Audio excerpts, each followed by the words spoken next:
ability to be able to take a call in the middle of the night might have helped someone, and undoubtedly did easily save a life. But Moya, to get back to Moya Green, who's this Newfoundlander, great woman, again, touched by this issue, feels so strongly about it, but she talks about it, and I mean, you here with your placards today can envision this, but she's saying enough of this. You know, all of us are touched by this. We see marches for breast cancer and prostate cancer and heart and stroke, and all that is wonderful, thank God, because in all those organizations have fought their own stigma and AIDS along the years. But mental illness goes deeper, and it's more pernicious, and it's just harder. It's almost primal, and we have to work together to fight it. So Moya's image is everybody in this whole country who is touched by this comes out with a placard like you're carrying today, marches out of their house and on the streets across Canada with signs that say, "Our share healthcare," that we no longer accept that mental illness be the poor relative when it comes to getting dollars for health care, because as we know, there is no health without mental health.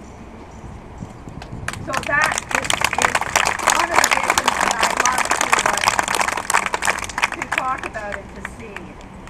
I mean, I truly believe that when we look back at our society in 10 years, people will not believe the attitudes we hold now. It will be like watching scenes in old movies where we see them of, you know, people burning witches or people smoking in aeroplanes, and you sort of look at people driving cars, drinking coffee, and talking on cell phones, and you go, I can't believe we did that. And I do believe in a very short time, people will look back and say, you're kidding. You thought that about mental illness? You treated it that way? You couldn't say that? You couldn't discuss it? You couldn't demand better care? And when that time comes, I think I'll be happiest for all the young people whose lives will be very different than they would have been decades ago. Leonard Cohen is one of my heroes, one of the favorite people, obviously, I interviewed over the years. I love him for many reasons. But he's had a lifelong battle with depression that we talked about in one interview, which he said he's treated with everything from drugs to alcohol to Prozac to Buddhism.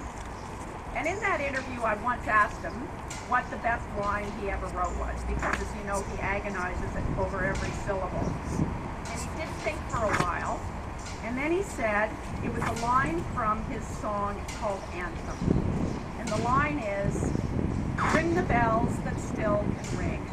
Forget your perfect offering. There is a crack in everything. That's how the light gets in. That is how the light gets in. And I will be really happy when people really understand that, when they believe that, and when they accept that. And let's start by declaring May 7th Child and Youth Mental Health Awareness Day.